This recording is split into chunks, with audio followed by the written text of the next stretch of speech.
So hi guys, welcome back to my two videos. तो इस video में दोस्तों डिस्कस करने वाले हैं यहाँ पर कुछ इंपॉर्टेंट कंपनीज़ को और उनसे रिलेटेड कुछ इंपॉर्टेंट अपडेट्स हैं जिसकी बात करेंगे इस वीडियो में। तो चलिए दोस्तों वीडियो की शुरुआत करते हैं। सबसे पहले कंपनी को डिस्कस करते हैं। पहली कंपनी का नाम है रिलायंस इंडस्ट्रीज लिमिटेड। बट इसको डिस्कस करने से पहले दोस्तों, अगर आपने अभी तक चैनल को सब्सक्राइब नहीं किया है तो चैनल को सब्सक्राइब करके बेल आइकन को प्रेस कर लो ताकि आने वाली जितनी भी अपडेट्स हैं उन सभी अपडेट्स का नोटिफिकेशन आपको सबसे पहले मिल सके। तो चलिए दोस्तों वीडियो की शुरुआत करते हैं। सबसे पहले बात करते हैं रिलायंस इंडस्ट्रीज से रिलेटेड कुछ इंपॉर्टेंट न्यूज़ एंड अपडेट्स के बारे में। सो दोस्तों, कुछ टाइम पहले रिलायंस ने बताया था कि फ्यूचर में जो ग्रोथ वो रिपोर्ट करेंगे उस ग्रोथ को अचीव करने के लिए रिलायंस इंडस्ट्रीज का जो एग्जिस्टिंग बिजनेस है वो कोई बड़ा कॉन्ट्रीब्यूशन प्ले नहीं करेगी।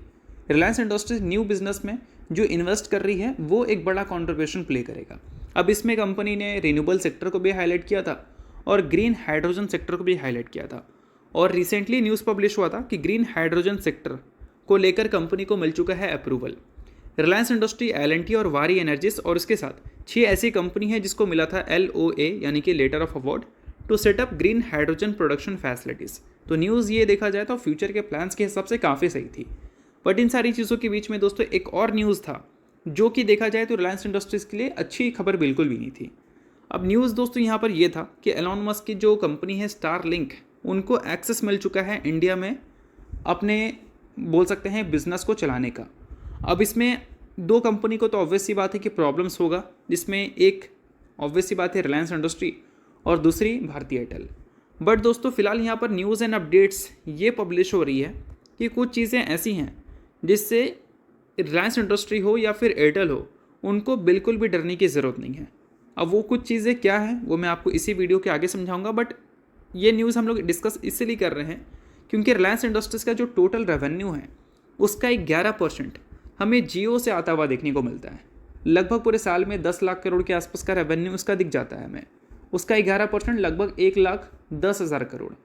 तो 1,10,000 करोड़ अगर कंपनी इस सेगमेंट से जनरेट कर रही है और इस सेगमेंट में अगर कोई नेगेटिव न्यूज़ है सुनने को, तो ऑब्वियस सी बात है कि उसको एनालिसिस करना काफ़ी इंपॉर्टेंट है। अब देखो दोस्तों, यहाँ पर इंपॉर्टेंट ये है कि क्या चीज़ें हैं जो कि रिलायंस इंडस्ट्रीज़ को टेंशन दे सकती हैं और क्या चीज़ें हैं जो टेंशन नहीं दे सकती। तो सबसे पहला टेंशन क्या है? टेंशन है कि स्टारलिंक अगर आएगा तो डुओपोली अब देखने को नहीं मिलेगी, हमें 3 कंपनी देखने को मिलेगी। वोडाफोन आइडिया को हम काउंट नहीं कर रहे हैं क्योंकि उसके नंबर्स भी कुछ खास हमें देखने को मिलते नहीं हैं, तो डुओपोली हम इसको मान के चलते हैं। अब देखो स्टारलिंक आएगा तो ऑब्वियस सी बात है कि मार्केट शेयर हमें थोड़े से डाइल्यूट देखने को मिलेंगे और स्टारलिंक की जो फैसिलिटीज़ हैं उससे कहीं ना कहीं जो एयरटेल के सब्सक्राइबर हैं और जियो के सब्सक्राइबर हैं वो शिफ्ट हो सकते हैं स्टारलिंक की तरफ। बट दोस्तों फिलहाल अपडेट क्या है? अपडेट यहाँ पर यह है कि बताया गया है कि स्टारलिंक के जो इंटरनेट प्लान्स हैं वो काफ़ी एक्सपेंसिव है अगर हम कंपेयर करें जियो और एयरटेल से। तो लाइक इनके जो इंटरनेट प्लान रेंज है वो है कितना, $10 से लेकर $500 पर मंथ। और हार्डवेयर कॉस्ट वन टाइम आपको देना पड़ता है एडिशनली, जो कि $250 से लेकर $380, जो कि काफ़ी एक्सपेंसिव आप नो डाउट बोल सकते हैं। बट ये सारी चीज़ें तो रिपोर्ट है, ये कोई ऑफिशियल खबर तो है नहीं है। अब रिपोर्ट के बेसिस पे बताया तो जा रहा है कि वॉरीज वाली सिचुएशन तो नहीं है, लाइक रिलायंस को टेंशन लेने की ज़रूरत नहीं है या फिर एयरटेल को टेंशन लेने की ज़रूरत नहीं है। बट अगर रिपोर्ट के बाद अगर चीज़ें ऐसे ही कुछ हमें देखने को मिलती है तो मुझे पर्सनली लगेगा कि रिलायंस इंडस्ट्री और एयरटेल को उतना ज़्यादा टेंशन इससे नहीं होगा, क्योंकि इंडिया में प्राइस काफ़ी ज़्यादा मैटर करता है।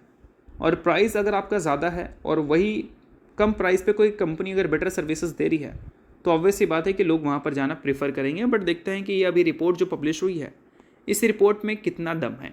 और वही अगर हम बात करें दोस्तों हमारे इंडिया की, तो होम ब्रॉडबैंड प्लान्स जो हमारा स्टार्टिंग होता है वो $5 से लेकर $60 तक देखने को मिलता है पर मंथ।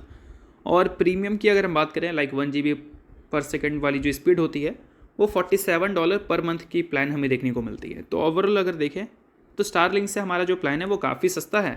बट अभी तक तो ये सारी चीज़ें इनिशियल डेज़ में ही हैं, तो अभी इस चीज़ को लेकर हम ज़रूर अच्छी खबर मानेंगे। बट देखते हैं कि आने वाले कल में ऑफिशियल्स हमें क्या क्या चीज़ें होती हुई देखने को मिलती हैं। तो चलिए दोस्तों बात करते हैं अब अगली कंपनी के बारे में। नाम है दोस्तों वारी रिन्यूएबल टेक्नोलॉजीज लिमिटेड। बट इसको डिस्कस करने से पहले अगर आपने अभी तक मेरे कोर्स को एक्सेस नहीं किया है तो उसके लिए आप मुझे व्हाट्सएप पे मैसेज कर सकते हैं। व्हाट्सएप का लिंक आपको डिस्क्रिप्शन में दिख जाएगा, नंबर भी दिख जाएगा। दोनों में से कोई भी चीज़ को यूज़ कर आप मुझसे व्हाट्सएप पे कोर्स से रिलेटेड क्वेरीज कर सकते हैं।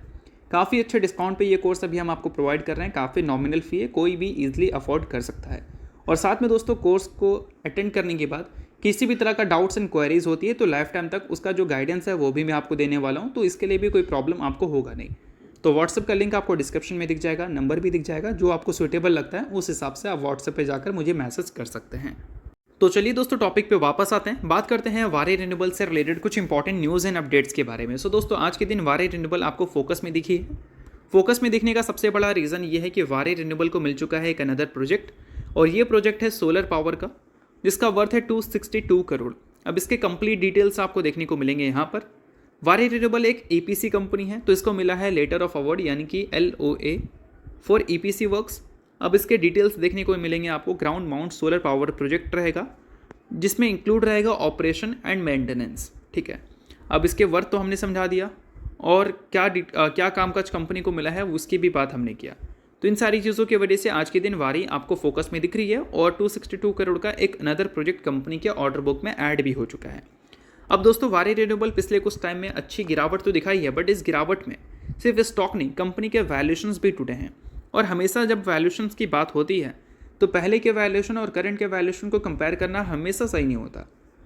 कंपेयर तब करना है आपको जब कंपनी के पहले के ग्रोथ और करंट के ग्रोथ आपको अलग देखने को मिले।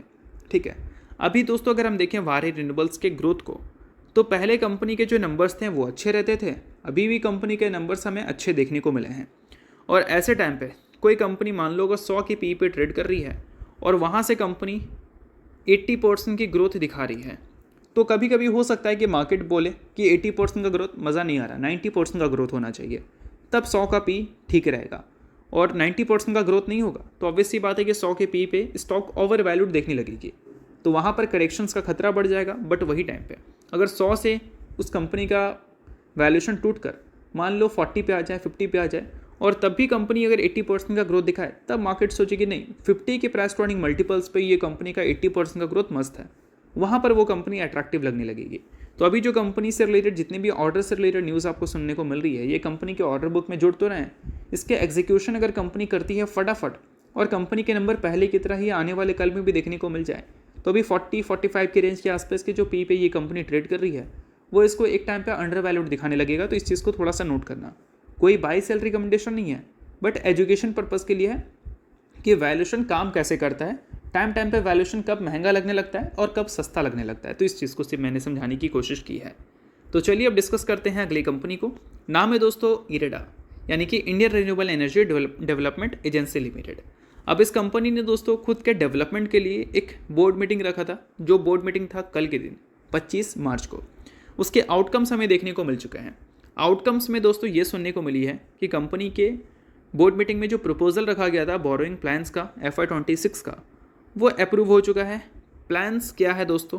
प्लान्स ये है कि 30,800 करोड़ रुपए कंपनी बोरो करेगी अगले साल FY26 के लिए। पिछले कुछ टाइम में कंपनी ने ऑलरेडी काफ़ी बड़े बड़े बोरिंग्स कर रखे हैं। लाइक अगर कुछ टाइम पहले की बात करें तो कंपनी ने बॉन्ड के ज़रिए अच्छे रेस की थी। लाइक अगर अभी रिसेंटली देखोगे तो 910 करोड़ रुपए कंपनी ने रेस किया था Tier 2 बॉन्ड के ज़रिए। उससे पहले भी कंपनी ने अच्छे खासे बॉन्ड के ज़रिए पैसे रेस की थी, और रिसेंटली कंपनी ने परपेचुअल बॉन्ड के ज़रिए एक बड़े फंड रेस की अनाउंसमेंट की थी। अनाउंसमेंट नहीं हुआ था, मतलब कंपनी बता रही थी कि वो प्लान कर रहे हैं कि परपेचुअल बॉन्ड के ज़रिए भी कंपनी वो फंड रेस करती हुई दिखे। अब इतने सारे फंड रेस का मेन मोटो क्या है, मोटिव क्या है? तो देखो दोस्तों, गवर्नमेंट ऑफ इंडिया यानी कि हमारे भारतीय सरकार की जो टारगेट है 2030 तक की, वो 500 gigawatt non fossil fuel based energy capacity generate करने की है। अब इसके लिए सभी कंपनी को कंट्रीब्यूट करना है। इसके लिए बड़ी कंपनी को भी करना है, छोटी कंपनी को भी करना है, क्योंकि ओवरऑल ये एक बड़ा मार्केट है। अब रिलायंस इंडस्ट्री ने ये बता दिया है कि 2030 तक हम 500 गीगावाट में से 100 गीगावाट हम देने वाले हैं, जिसका अभी प्रेजेंस भी नहीं है रिन्यूएबल सेक्टर में। तो रिलायंस इंडस्ट्री की कमेंट्री भी ज़बरदस्त है, अडानी की भी कमेंट्री ज़बरदस्त है, और उस कमेंट्री में इरेडा ने भी कुछ हाथ पैर धोए हैं, क्योंकि अब इतनी बड़े मार्केट में इतना बड़ा इन्वेस्टमेंट होने वाला है, तो सबके पास उतना पैसा तो है नहीं, फाइनेंस कौन करेगा? तो फाइनेंस के लिए इरेडा वहाँ पर खड़ी है, और भी काफ़ी सारी कंपनी ने बैंक्स के साथ पार्टनरशिप की है फाइनेंस के लिए। तो इन सारी चीज़ों को लेकर अपडेट है, और इन्हीं सारी चीज़ों की वजह से इरेडा लगातार आपको फंड रेज की न्यूज़ सुनाती हुई दिख जाती है टाइम पे। तो चलिए अब डिस्कस कर लेते हैं अगली कंपनी को, जिसका नाम है KBC ग्लोबल लिमिटेड। अभी रिसेंटली कंपनी ने 1:1 के रेशियो में बोनस दिया था, 28 मार्च यानी कि परसों के दिन ये कंपनी का एक्स डेट है इस बोनस का। सो अगर आप इस कंपनी के इन्वेस्टर हैं तो इस चीज़ को नोट कर लो, इन्वेस्टर नहीं इग्नोर कर सकते हैं, न्यूज़ थी इस वजह से मैंने बता दिया, बाकी किसी भी तरह का रिकमेंडेशन नहीं है। तो चलिए दोस्तों ये वीडियो यहीं तक था। आपको वीडियो आपको अच्छा लगा, लाइक कीजिए, पहली बार सब्सक्राइब कीजिए। वीडियो के लिए बहुत बहुत शुक्रिया।